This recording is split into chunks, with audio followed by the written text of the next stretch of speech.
बिस्मिल्लाहिर्रहमानिर्रहीम। अस्सलाम वालेकुम नाज़रीन, एक नए व्लॉग के साथ आपकी खिदमत में हाजिर है। नाज़रीन, आज 23 नवंबर है, साल है 2024 का और हफ्ते का दिन है। आपको मालूम है पाकिस्तान तहरीक इंसाफ या इमरान खान साहब कहें तो गलत नहीं होगा, इमरान खान साहब ने 24 नवंबर की डेडलाइन दे रखी है। अब उसमें तकरीबन 18 घंटे बाकी रह गए हैं और हम देख रहे हैं कि जो पाकिस्तान में इस वक्त सूरत हाल है वो बड़ी कशीदा हो चुकी है। ओवरऑल हम देख रहे हैं, अगर हम इस्लामाबाद की बात करें, मैं इस वक्त वफाकी दारुल हुकूमत के अंदर मौजूद हूँ। अब वफाकी दारुल हुकूमत को बाकायदा तौर पर एक ऐसा किला बना दिया गया है जिससे ना कोई अंदर आ सकता है, जिसमें ना कोई बाहर जा सकता है। सूरत हाल ये है कि इस्लामाबाद के तमाम दाखिली और खारजी रास्तों को बाकायदा तौर पर बंद कर दिया गया है। इवन पहली दफ़ा पाकिस्तान की तारीख में हम देख रहे हैं, जब से मोटरवेज बनी है 90s से, आज पहली दफ़ा मोटरवेज को मुकम्मल तौर पर बंद कर दिया गया है। और इसके अलावा GT road, grand trunk road को बंद कर दिया गया है, मुख्तलिफ एक्सप्रेस वेज को बंद कर दिया गया है। और दिलचस्प बात यह है कि सिर्फ मरकजी शाहराहों को ही नहीं, बल्कि जो छोटी शाहराएँ हैं, जो मुख्तलिफ शहरों में GT रोड से किसी दूसरे शहर में जाना हो तो उसके लिए इस्तेमाल किया जाता है रास्ता, उन रास्तों को भी ब्लॉक कर दिया गया है। तो मुकम्मल तौर पर एक तरह से चोक कर दिया गया है पूरे सिस्टम को। नज़र यही आ रहा है कि 9 मई जो 24 नवंबर की कॉल है पाकिस्तान तहरीक इंसाफ की, इमरान खान की, उस डेडलाइन में अभी चंद घंटे बाकी हैं और हुकूमत ने घुटने बाकायदा तौर पर टेक लिए हैं। जिस तरह के इक़दाम वो कर रहे हैं हमने पहले नहीं देखे। मैं बात कर रहा हूँ वफाकी दारुल हुकूमत की, जहाँ पर जो बस स्टैंड्स हैं उनको मुकम्मल तौर पर बंद कर दिया गया है। जो हॉस्टल्स हैं, जो गेस्ट हाउसेज हैं, रेस्ट हाउसेज हैं, उनको सील कर रहे हैं, बंद कर रहे हैं। किसी भी तरह की आप कह सकते हैं कि जहाँ से कोई गुंजाइश बनती है किसी भी शख्स के आने की, उसको तो रोका ही जा रहा है। मगर जो आ चुके हैं उनको भी पकड़ कर या अंदर किया जा रहा है या फिर उनको बाहर जाने में मुश्किलात का सामना करना पड़ रहा है इस्लामाबाद से। मैं यहाँ पर बात करूँगा सियासी बात नहीं, बल्कि जो आम शहरी हैं, जो मुख्तलिफ शहरों से इस्लामाबाद में आते हैं, कोई अद्वियात के लिए आते हैं, हॉस्पिटल्स में जाने के लिए आते हैं, अपने काम से आते हैं, अजीज़ो अकारिब को मिलने के लिए आते हैं, जो मुश्किलात उनको फेस करना पड़ रही हैं। ये हुकूमत साबित क्या करना चाह रही है, ये हुकूमत उनको क्या मैसेज देना चाह रही है, जो लोग शायद आज पाकिस्तान तहरीक इंसाफ के जो नुक्ता नज़र है या उनकी जो सियासत है उससे अग्री ना करते हों, मगर वो आम शहरी हैं पाकिस्तान के। आप उन्हें भी धक्के से ये कह रहे हैं कि भाई पाकिस्तान तहरीक इंसाफ के साथ खड़े हो जाओ, क्योंकि रियासत तो बड़ी जालिम है, रियासत तो आपके साथ ये करेगी। जाहिरी बात है, अभी मेरे एक दोस्त ने बता रहे थे कि रावलपिंडी में हॉस्पिटल है, कायद आज़म हॉस्पिटल, उस हॉस्पिटल में एक उनका कोई अजीज़ वहाँ पर बच्चा एडमिटेड है और उसकी जो अद्वियात है वो मुख्तलिफ मेडिकल स्टोर से ही मिलती हैं, वहाँ से लेकर आना होती है। मगर अब हॉस्पिटल के बाहर कंटेनर्स लगा दिए गए हैं और इवन बताया जा रहा है कि बाइक भेजा गया लेकिन बाइक भी नहीं जा पा रहा, इस कदर रास्ते बंद किए गए हैं। तो ये तो सूरत हाल शहर के अंदर है, शहर के बाहर भी आपके सामने है। तो ओवरऑल हम देखें तो इमरान खान साहब के हवाले से ये खबरें आ रही हैं कि गुज़िश्ता रात जो पाकिस्तान तहरीक इंसाफ की कमेटी है उनकी एक मीटिंग भी हुई है और उस कमेटी में बहुत से लोग ये दावा कर रहे हैं कि ये कहा गया है कि कॉल ऑफ कर दिया जाए इस एहतजाज को, यानी एहतजाज की जो कॉल है उसको वापस ले लिया जाए। अक्सरियत बताया जा रहा है जो रहनुमा है पाकिस्तान तहरीक इंसाफ के, उनकी जानिब से ये सजेशन सामने आई है, गो कि अभी तक फैसला नहीं हुआ। और इस सजेशन की बुनियाद है आमिर फारूक साहब का वो एक तरह से तबाहकुन फैसला जो उन्होंने कल दिया, और उस फैसले में उन्होंने पाकिस्तान तहरीक इंसाफ को एहतजाज करने से रोक दिया। अब देखें, हम हमेशा कहते हैं कि अदलिया जो है उसका किरदार बहुत अहम होता है और इसी वजह से कहते हैं। अब यहाँ पर अगर आप एक कहें कि आज़ाद अदलिया हो, आज़ाद अदालत हो, इंडिपेंडेंट जज हो, तो कौन सा इंडिपेंडेंट जज किसी भी सियासी जमात को, आम शहरी को, उसका जो बुनियादी हक आइन में दिया गया है उसे प्रैक्टिस करने से रोकेगा? उल्टा वो रियासत को कहेगा कि भाई आप पर बाइंडिंग है कि आप इस शहरी को, इस सियासी जमात को अपना आइनी हक इस्तेमाल करने दें। मगर फिर ये पाकिस्तान है और जस्टिस आमिर फारूक है, उन्होंने वो जो फैसला दिया, अब आप अंदाज़ा लगा लें, एक तरह से उन्होंने लाइसेंस टू किल दे दिया है मोहसिन नकवी साहब को, रियासत पाकिस्तान को, कि वो अब सियासी जमात को, पाकिस्तान तहरीक इंसाफ को उस अदालती हुक्म के रोशनी में चाहे कुछ भी कर लें, उनको कवर दे दिया गया है। अब उसी अदालती फैसले की रोशनी में देखा जा रहा है कि पूरे पाकिस्तान को सील किया जा रहा है, पूरे पाकिस्तान में जो आम शहरी हैं उनको तकलीफ में, अजियत में डाला जा रहा है, मगर हमारी अदालतें खामोश हैं। अदालतों को कोई फ़र्क नहीं पड़ता। जाहिर बात है, एक तो तनख्वाहें बढ़ गई हैं, मरात बढ़ गई हैं, उनको अब क्या परेशानी है? काम वो जो अब उन्होंने करना नहीं है, वो काम जो पहले अदालतें किया करती थी, अब माशाल्लाह से हुकूमत करती है। और हमारी अदालतों ने तमाम तर इख्तियारात खुद उठाकर हुकूमत की झोली में रख दिए हैं, उनको कोई कॉन्टेस्ट भी नहीं किया। जस्टिस याहिया अफरीदी साहब के हवाले से बहुत से लोग सवाल करते हैं कि वो कहाँ हैं, जस्टिस याहिया अफरीदी क्यों कर नोटिस नहीं ले रहे? ये जो इस वक्त मुल्क में हो रहा है, जो हालात हैं बद से बदतर होते जा रहे हैं, मगर हमारी अदलिया खामोश है, तो भाई वो क्या करें? अव्वल तो उन्होंने तमाम तर इख्तियारात हुकूमत वक्त को सौंप दिए हैं, उन्होंने आईनी बेंच भी बनवा लिया है, उन्होंने सब कुछ कर लिया है, और फिर उनकी जो मरात है उनको बढ़ा दिया गया है। बहुत से लोग कहते हैं यार उनको फ़र्क नहीं पड़ता पैसों से। भाई पैसों से फ़र्क नहीं पड़ता तो फिर क्यों एक्सेप्ट कर रहे हैं? फिर घरों को चले जाएं। अगर उनको पैसों से फ़र्क नहीं पड़ता और वो बाइख्तियार नहीं रहे, बेइख्तियार हो चुके हैं, एक डमी बन चुके हैं, तो फिर इस्तीफे दें और घर जाएं। अगर आप अग्री नहीं करते, जाहिर बात है आपने जिस आइन के तहत हल्फ लिया है उस आइन को तब्दील कर दिया गया है। अब अगर आप उस आइन को तब्दील करने और उसको तब्दील करने का जो तरीकाकार है या आइन में जो तब्दीली लाई गई है उससे अग्री नहीं करते, आपके पास ऑप्शन है कि आप घर चले जाएं।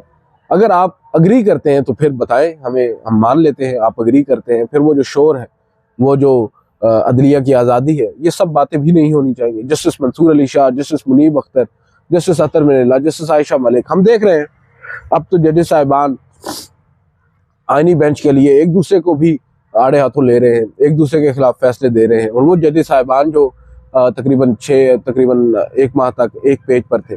तो अब बात हो रही है पाकिस्तान तहरीक इंसाफ की। पाकिस्तान तहरीक इंसाफ एक सियासी जमात है, नो डाउट मकबूल तरीन सियासी जमात है, इसमें कोई शक नहीं है। मगर वो जो मकबूल तरीन सियासी जमात है, मेरी दानिश में, मेरी अंडरस्टैंडिंग में, उसको रियासत या हमारे रियासती इदारे, हमारी फ़ौज, हमारी जो हुकूमत है इस वक्त, चाहे वो चुनतखब से ही हुकूमत तो है, वो सब मानते हैं कि ये एक कल्ट है। ये मैं नहीं कह रहा, मैं समझ रहा हूँ कि उनकी ये अंडरस्टैंडिंग है। और वो उस कल्ट को ख़त्म करने में 100% एक पेज पर है। और इसमें हमारी अदलिया भी उनके साथ ऑन बोर्ड है। पहले आपने देखा जनाब काजी फायज ईसा, वो भी वही काम कर रहे थे, जिससे नज़र ये आ रहा था कि शायद वो फ़ौज और हुकूमत के साथ नहीं है, मगर पाकिस्तान तहरीक इंसाफ को एक्सेप्ट नहीं करना चाह रहे। अब भी हमें नज़र यही आ रहा है कि आमिर फारूक साहब भले ही आइन और कानून की बात करें, मगर पाकिस्तान तहरीक इंसाफ को स्पेस नहीं देना चाहते। स्पेस क्यों नहीं देना चाहते? क्योंकि वो भी ये समझते हैं कि ये एक इंतशारी टोला है और ये मुल्क में इंतशार फैलाएंगे। 9 मई को जवाब बनाकर बहुत से लोगों का जहन बनाया गया है कि ये एक इंतशारी सियासी जमात है, ये मुल्क को तोड़ने के दर पे है, लिहाजा इस सियासी जमात का कला कमा करना होगा, अदरवाइज पाकिस्तान नहीं बचेगा। इस तरह का माइंडसेट हो और इस तरह के माइंडसेट के लोग जब आपके इक़्तिदार में बैठे हों या आप कह सकते हैं पावर कॉरिडोर्स में फैसले कर रहे हों, तो फिर आप क्या एक्सपेक्ट करते हैं? जो हो रहा है ये फिर कुछ भी नहीं है, अभी और भी बहुत कुछ होगा। जो हालात हैं, हम तो हैरान हैं, हम परेशान हैं कि वफाकी दारुल हुकूमत का ये हाल है, दीगर शहरों में क्या कुछ हो रहा होगा। अभी मैं बात कर रहा था चकवाल में, चकवाल के यही हालात हैं, मरकजी शाहराहों को बंद कर दिया गया है, लोग अपने घरों में महसूर हो चुके हैं। अब एक ही ऑप्शन रह गया है कि आप लगा दें कर्फ्यू, फौज को बुला लें और फिर उसके बाद लोग जो अपने घरों में हैं वो बिल्कुल ही घरों में रह जाएं और बाहर ना निकलें।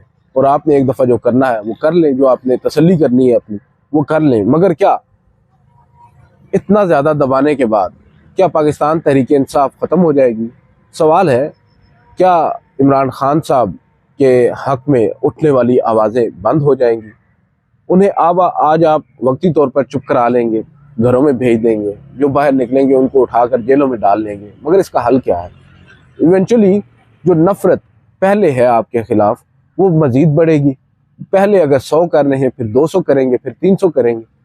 तो क्यों कर अपने उन मकासद को हासिल करने के लिए जो लाहासिल है, बेसिकली तो वक्ती तौर पर आपको कोई फ़ायदा हो भी जाएगा, तो मैं इन द लॉन्ग रन कम अज़ कम कोई फ़ायदा नहीं देख रहा। मैं in the long run Pakistan को तबाही के दहाने पर जाता देख रहा हूँ इन फैसलों की रोशनी में।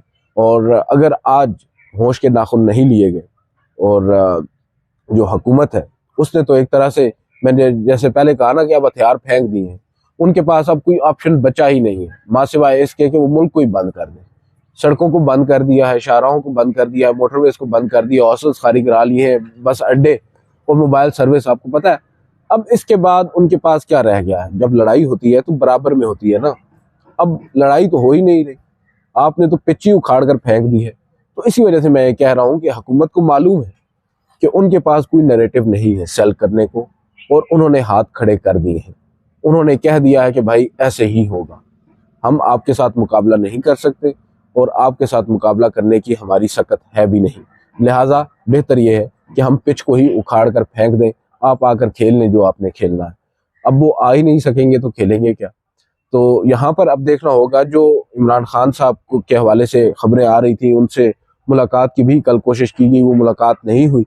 हो सकता है आज मुलाकात हो जाए, हो सकता है ये कॉल ऑफ भी कर दिया जाए प्रोटेस्ट, क्योंकि जिस तरह अब हालात जा रहे हैं, इस्लामाबाद हाई कोर्ट ने जो कवर फ्राहम किया है, उस इस्लामाबाद हाई कोर्ट के फैसले के बाद जिस तरह की रुकावटें लगाई जा रही हैं, इसके बाद पाकिस्तान तहरीक इंसाफ अगर एहतजाज करती है और वो एहतजाज अगर नाकाम हो जाता है तो उनके लिए बहुत बड़ा सेटबैक होगा। तो ये एक बतौर सियासी जमात की उन्हें सोचना होगा कि जब लोग मुख्तलिफ दूर अफ्तादा इलाकों से, जाहिर बात है आपने तैयार तो कर रखे हैं हज़ारों सैकड़ों लाखों लोग कि वो आएंगे, मगर जब वो आ ही नहीं सकेंगे, घरों से ही नहीं निकल सकेंगे, तो फिर यहाँ कौन पहुँचेगा?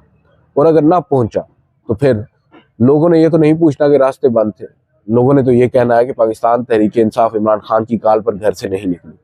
तो ये वो चीज़ें हैं जिनको अब पाकिस्तान तहरीक इंसाफ को एड्रेस करना होगा। बहुत से लोग समझते हैं कि वो शायद बैकडोर राब्तों पर ही इस वक्त इत्तेफाक किए हुए हैं और उनकी कोशिश है कि बैकडोर राब्तों के ज़रिए, मुज़ाकरात के ज़रिए चीज़ों को सेटल डाउन किया जाए। हो सकता है एहतजाज की जो कॉल है वो मौखर हो जाए, मगर क्या इमरान खान से पूछे बगैर ये कॉल मौखर की जा सकती है? क्योंकि इमरान खान की जानिब से तो हतमी कॉल आई है। अब जाहिर बात है, लास्ट टाइम भी सुबह 7 बजे जेल को खुलवा कर इमरान खान साहब से मुलाकात करके एहतजाज की कॉल मौखर करवाई गई थी। अब की बार क्या होगा ये देखने वाली बात होगी।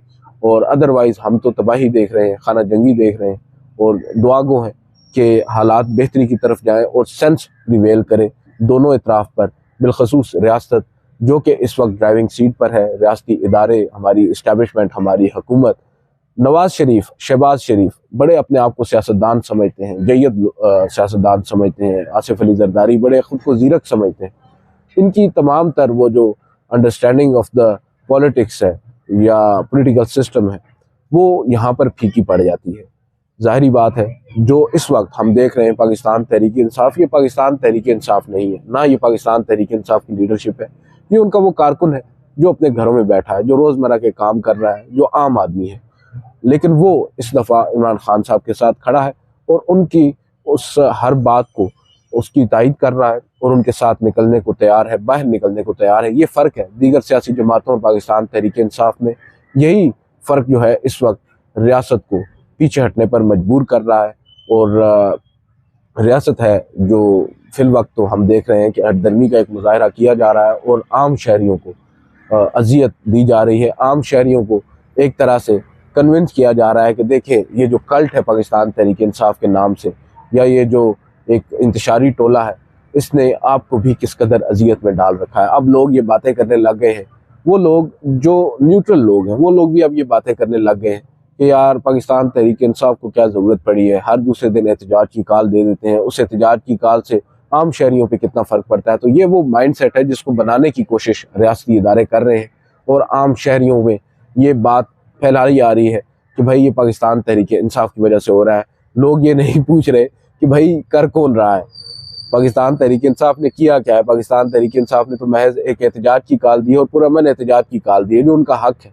उस एहतजाज को रोकने के लिए इस तरह के हथकंडे क्यों इस्तेमाल किए जा रहे हैं, इस पर सवाल कोई नहीं पूछता। सवाल ये पूछता है कि पाकिस्तान तहरीक इंसाफ एहतजाज क्यों कर रही है। बड़ा ही आप कह सकते हैं बचगाना किस्म की सोच है, मगर ये सोच है पाकिस्तान में इस वक्त, और ये सोच आप देखेंगे आइंदा आने वाले दिनों में पब्लिक जो आपकी टॉक्स होती हैं, जो टीवी शोज होते हैं, वहाँ पर भी यही बात हो रही होगी और उल्टा जो विक्टिम है उसको ही ब्लेम भी किया जाएगा। बहरहाल देखते हैं सूरत हाल आगे चलकर मजीद क्या होती है। इजाज़त दीजिए, अल्लाह हाफिज़।